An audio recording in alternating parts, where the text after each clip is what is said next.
सुप्रभात बच्चों।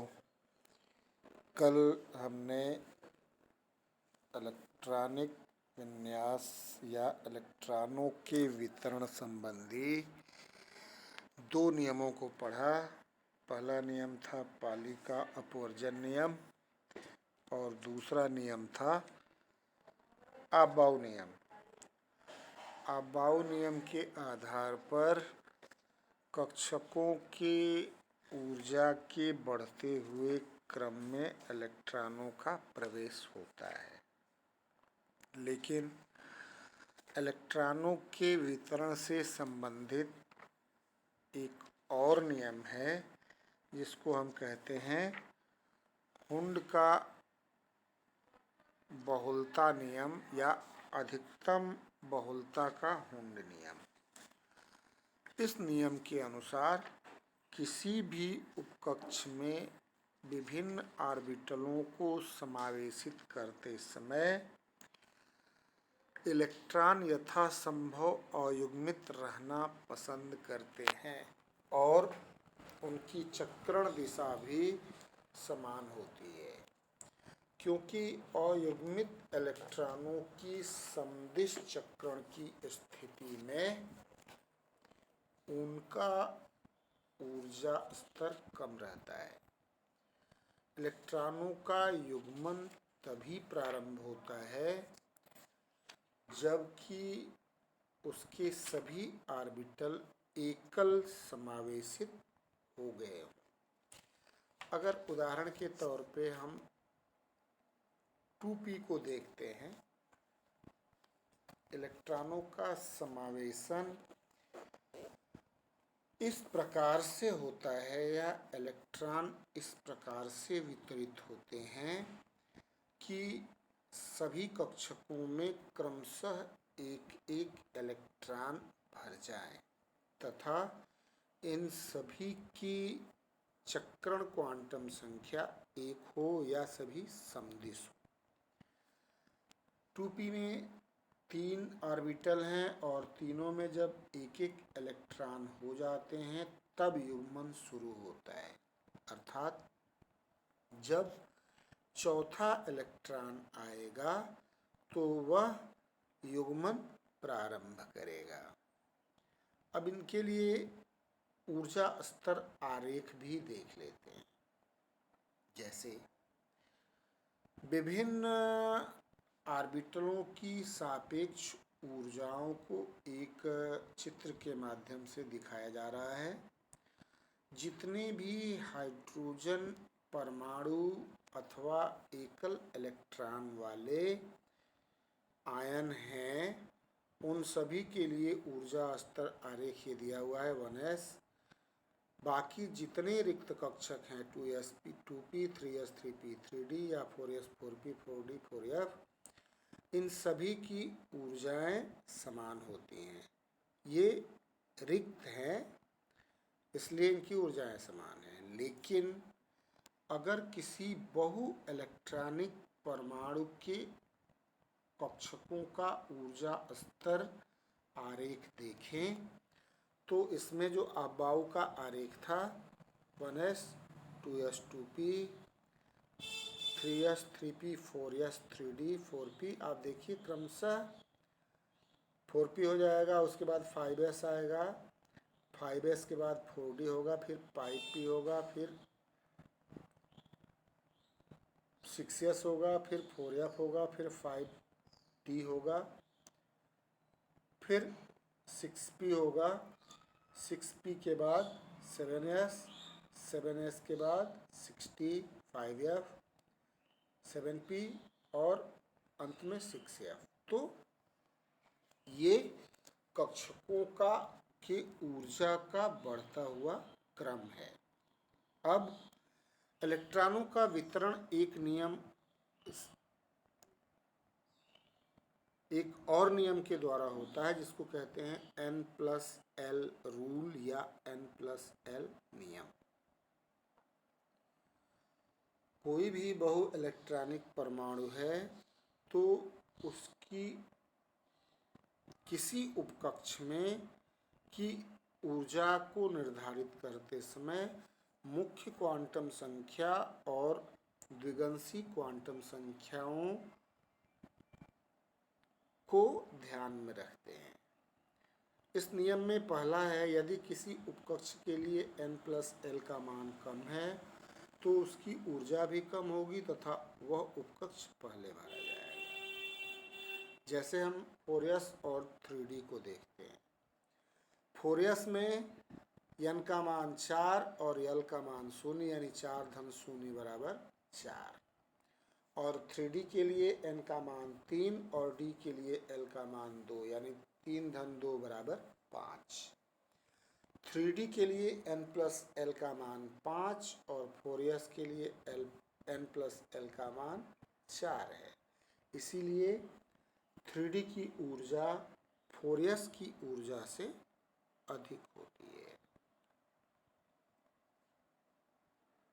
दूसरा देखते हैं, यदि दो उपकक्षों के लिए n+l के मान समान हैं तो n के कम मान युक्त उपकक्ष की ऊर्जा कम होगी और यह उपकक्ष भरा जाएगा। जैसे 2p और 3s है। 2p के लिए n+l होगा 2 धन 1 बराबर 3 और 3s के लिए 3 धन 0 बराबर 3। 2p के लिए भी n+l बराबर 3 है और 3s के लिए n+l का मान 3 है और 2p के लिए भी n+l का मान 3 है। लेकिन चूंकि 2p में n का मान 2 है इसलिए इसकी ऊर्जा कम होगी और ये पहले भरा जाएगा। अब देखते हैं कुछ परमाणुओं के इलेक्ट्रॉनिक विन्यास। जैसे हाइड्रोजन है, परमाणु क्रमांक 1 है, इलेक्ट्रॉनिक विन्यास होगा 1s और इसकी चारों क्वांटम संख्या अगर लिखनी हो तो n का मान इसके लिए 1 है, l का मान 0, m का मान 0 और s बराबर +½ या -½ हीलियम को अगर देखें तो हीलियम में 2 इलेक्ट्रॉन होते हैं और ये दोनों इलेक्ट्रॉन चूंकि 1s में 2 इलेक्ट्रॉन आ सकते हैं इसलिए इसका इलेक्ट्रॉनिक विन्यास होता है 1s2, चित्र के द्वारा दिखाया गया है। अब दूसरे इलेक्ट्रॉन की क्वांटम संख्या अगर लिखनी होगी तो ये होगा n बराबर 1, l बराबर 0, m बराबर 0 और s बराबर -½ पहले के लिए +½ होगा और दूसरे के लिए -½ होगा। इसी प्रकार से लिथियम और बेरिलियम के लिए हम देख सकते हैं। लिथियम परमाणु क्रमांक 3 है तो यह हो गया 1s2 2s1। तीसरे इलेक्ट्रॉन की क्वांटम संख्या 2s में है तो n बराबर 2, s में है l बराबर 0, m बराबर 0 और s बराबर +½ बेरिलियम में 2s में 1s2 2s2 हो गया। अब चौथे इलेक्ट्रॉन की अगर लिखेंगे, तीसरे के लिए अगर प्लस लिखे तो चौथे के लिए -½ हो जाएगा, बाकी 3 वही रहेंगी। n बराबर 2, l बराबर 0, m बराबर 0 और s बराबर -½ तो इस प्रकार से इलेक्ट्रॉनों को उनके बढ़ते हुए ऊर्जा क्रम में ऑर्बिटलों में भरा जाता है। अब देखिए बोरान, कार्बन तथा नाइट्रोजन। बोरान का परमाणु क्रमांक 5 है। इसको अगर भरेंगे तो क्या होगा, 1s में 2 भर दिया, 2s में 2 भर दिया, 1 बच गया तो वो 2p में चला जाएगा। पांचवें इलेक्ट्रॉन की भी क्वांटम संख्या लिख सकते हैं, n बराबर 2, l बराबर 2 1, m बराबर -1 या +1 ही होता है, माइनस की ऊर्जा अधिक होती है और s बराबर +½ कार्बन में कुल 6 इलेक्ट्रॉन है तो 1s2 2s2 2p2 हो जाएगा। वैसे ही नाइट्रोजन में 7 हैं तो इसका इलेक्ट्रॉनिक विन्यास 1s2 2s2 2p3 होगा। अब यहाँ पे p कक्षक में तीनों ऑर्बिटल एकल इलेक्ट्रॉनों के द्वारा या अयुग्मित इलेक्ट्रॉनों के द्वारा भर लिए गए। अब देखते हैं ऑक्सीजन तथा क्लोरीन। ऑक्सीजन का परमाणु क्रमांक 8 है, इसलिए 8 इलेक्ट्रॉन होंगे। इलेक्ट्रॉनिक विन्यास लिखेंगे तो होगा 1s2 2s2 और 2p4। यहाँ पे आप देखो जो p में चौथा इलेक्ट्रॉन आया उसको px में भर दिया गया है। फ्लोरीन में कुल 9 परमाणु क्रमांक है तो यहाँ पे हो जाएगा 1s2 2s2 और 2p में 5 तथा नियान में कुल 10 परमाणु क्रमांक है, 10 इलेक्ट्रॉन है। अब हो गया 1s2 2s2 2p6। यहाँ पे 2p भर गया। अब जो अगली कक्षा होगी 3s वो इसके आगे शुरू होगी। यहाँ आप देखिए परमाणु क्रमांक 11 से लेके 17 तक के इलेक्ट्रॉनिक विन्यास क्रमशः दिए हुए हैं। सोडियम के लिए 1s2 2s2 2p6 3s1, magnesium के लिए 1s2 2s2 2p6 3s2, aluminium के लिए 1s2 2s2 2p6 3s2 3p1, silicon के लिए 1s2 2s2 2p6 3p2 3s2 3p2। वैसे ही फास्फोरस के लिए 1s2 2s2 2p6 3s2 3p3, sulphur के लिए 1s2 2s2 2p6 3s2 3p4 और क्लोरीन के लिए 1s2 2s2 2p6 3s2 और 3p5। आर्गन 18 है तो यहाँ पे होगा 1s2 2s2 2p6 3s2 3p6। इसके बाद पोटेशियम पे आएंगे तो ये 1s2 2s2 2p6 3s2 3p6 और 4s चालू हो जाएगा। कैल्शियम में 4s में 2 इलेक्ट्रॉन हो जाएंगे। तो ये ऊर्जा के बढ़ते हुए क्रम में इलेक्ट्रॉनिक विन्यास यहाँ पर परमाणु क्रमांक 11 से 20 तक के। अब देखते हैं 21 से लेके 30 तक। इसमें 4s2 के बाद 3d शुरू होती है। अब देखो स्कैंडियम के 3d में 1, टाइटेनियम में 2, वेनेडियम में 3, क्रोमियम में 5, मैग्नीज में 5, आयरन में 6, कोबाल्ट के डी में 7, निकिल के डी में 8, कॉपर के डी में 10 और जिंक के डी में 10 है। यहाँ 2 अपवाद हैं, क्रोमियम 24 और कॉपर 29।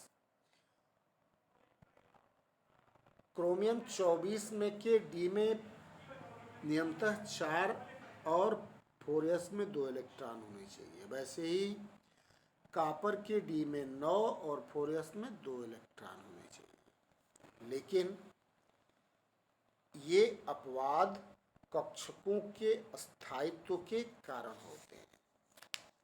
कोई भी कक्षक D और F जब अर्धपूरित अथवा पूर्ण पूरित होने के करीब होता है तो वह अपने निकटवर्ती कक्षक से एक इलेक्ट्रॉन लेकर अर्धपूरित या पूर्ण पूरित हो जाता है। अब कॉपर के केस में D में 4 इलेक्ट्रॉन होंगे, इसलिए वह 5वां इलेक्ट्रॉन 4s से लेकर के अर्धपूरित हो जाएगा, यानी D5 4s1 होगा।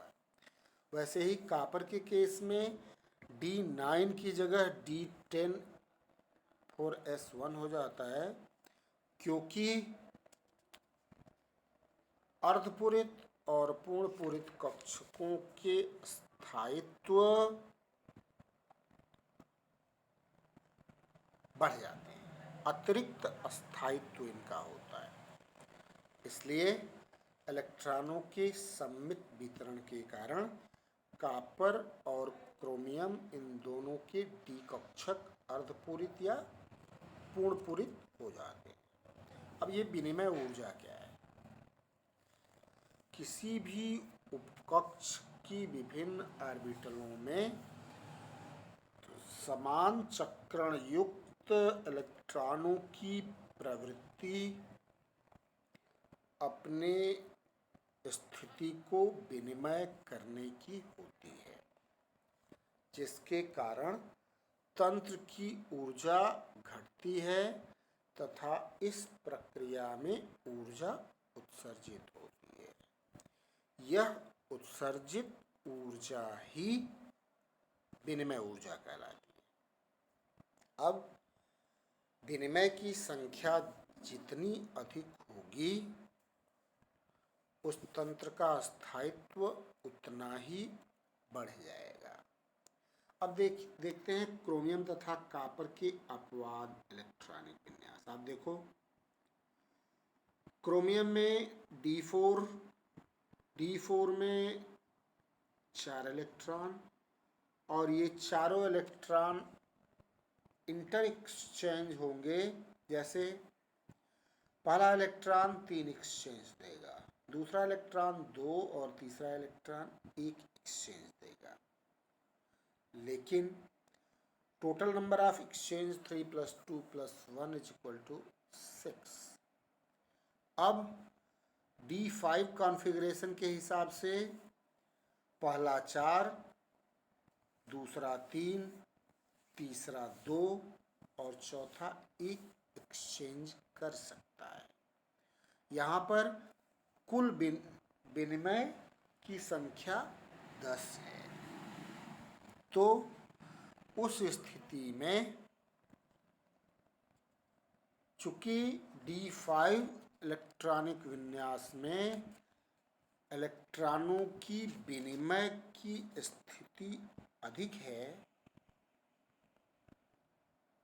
टोटल नंबर ऑफ एक्सचेंज 10 है, इसलिए यह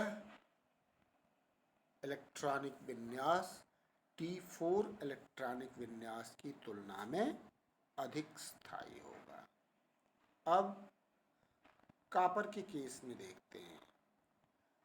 कॉपर के केस में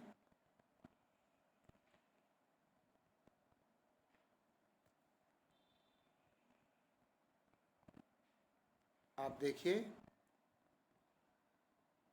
D9 होना चाहिए, लेकिन अगर एक इलेक्ट्रॉन 4s से यह ले लेता है तो उस दशा में यह पूर्ण पूरित हो जाता है तथा इसका परिणामी चक्रण शून्य हो जाएगा, जिसके कारण इसकी ऊर्जा घट जाएगी और यह पहले की तुलना में अधिक स्थायी हो जाएगा।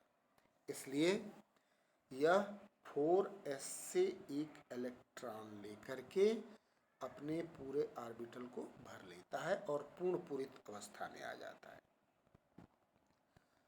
अब तत्वों के इलेक्ट्रॉनिक विन्यास इसमें सबके कुछ के दिए हुए हैं।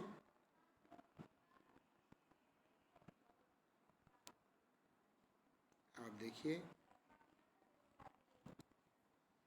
यहाँ देखो हाइड्रोजन से लेके शुरू है और ये क्रमशः परमाणु क्रमांक 52 तक का इलेक्ट्रॉनिक विन्यास इसमें दिया हुआ है। क्रमशः वही है, 1s से शुरू करते हैं और 1s, इसके बाद 2s, 2p, 3s, 3p, 4s, 3d, 5s, 4p, इसके बाद 6s, 4d, 5p, जो अबाव का क्रम है ऊर्जा का, उस क्रम के अनुसार इलेक्ट्रॉन क्रमशः भरते रहते हैं। अब आते हैं आयनों के इलेक्ट्रॉनिक विन्यास में। आयनों के इलेक्ट्रॉनिक, अगर कोई परमाणु धनायन में अथवा ऋणायन में परिवर्तित होता है तो उस दशा में इलेक्ट्रॉनों की वृद्धि अथवा कमी होती है। इलेक्ट्रॉनों की वृद्धि ऋणायनों में तथा इलेक्ट्रॉनों की कमी धनायनों में होती है। उसके अनुरूप उनके इलेक्ट्रॉनिक अभिविन्यास भी परिवर्तित होते हैं। जैसे हम देखें, सोडियम परमाणु का इलेक्ट्रॉनिक विन्यास 1s2, 2s2, 2p6, 3s1 है। अगर यह सोडियम धनायन में परिवर्तित होगा तो उस स्थिति में एक इलेक्ट्रॉन का परित्याग करेगा और तब यह इसका इलेक्ट्रॉनिक विन्यास 1s2 2s2 2p6 हो जाएगा। तो इस स्थिति में यह स्थायी इलेक्ट्रॉनिक विन्यास तो इसने प्राप्त कर लिया, लेकिन इसके प्रयास में वह अपने ऊपर एक धनावेश ले लेता है, इसलिए वह परमाणु से आयन में रूपांतरित हो जाता है। ऋणायन में क्या होता है? इलेक्ट्रॉनिक विन्यास में इलेक्ट्रॉनों की संख्या में वृद्धि होती है। जैसे ऑक्सीजन परमाणु 2 इलेक्ट्रॉन ग्रहण करके O2- आयन बनाता है। ऑक्सीजन का इलेक्ट्रॉनिक विन्यास देखेंगे 1s2 2s2 2p4, जबकि 2 इलेक्ट्रॉन अगर भर दें इसमें ऑक्साइड आयन बना दें तो यह हो जाता है 1s2 2s2 2p6, जो स्थायी इलेक्ट्रॉनिक अभिविन्यास है। अब आते हैं चुंबकीय गुण पर। चुंबकीय गुण, परमाणुओं के 3 प्रकार के चुंबकीय गुण हैं, अनुचुंबकीय, प्रतिचुंबकीय और फेरोचुंबकीय। अनुचुंबकीय ऐसे पदार्थ हैं जिनकी इलेक्ट्रॉनिक विन्यास में कम से कम एक अयुग्मित इलेक्ट्रॉन पाया जाए।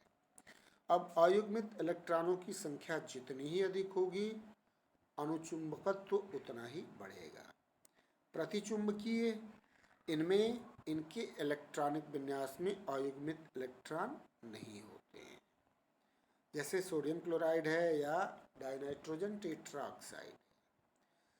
एक होता है फेरोचुंबकीय, ऐसे अणु परमाणु जो ठोस अवस्था में चुंबकीय क्षेत्र में आकर्षित हों, लेकिन चुंबकीय क्षेत्र हटा लेने के बाद चुंबकीय गुण कुछ समय के लिए बना रहे, उसे लौह चुंबकीय या फेरोचुंबकीय कहेंगे। यह जो फेरोचुंबकत्व है, यह द्रव अवस्था में नहीं पाया जाता। अब कुल स्पिन तथा स्पिन चुंबकीय आघूर्ण, आप देखो किसी परमाणु का जो कुल स्पिन है ये होता है S = ½ × n, जहाँ पर n परमाणु में उपस्थित अयुग्मित इलेक्ट्रॉनों की संख्या है। और जो स्पिन चुंबकीय आघूर्ण होता है ये होता है √4s s+1। इसमें s बराबर ½ × n रखने पर यह आएगा n+2 bm। अगर n बराबर 1 होगा तो ये इसका मान √3 यानी 1.73 bm। बोर मैग्नेटॉन उसकी इकाई होती है। n बराबर 2 रखने पर 2.83 bm, n बराबर 3 रखने पर 3.67 bm और n बराबर 4 रखने पर यह आता है 4.89 bm। तो अयुग्मित इलेक्ट्रॉनों की संख्या के आधार पर हम किसी भी परमाणु के स्पिन चुंबकीय आघूर्ण की गणना कर सकते हैं। तो आज के लिए इतना ही। धन्यवाद।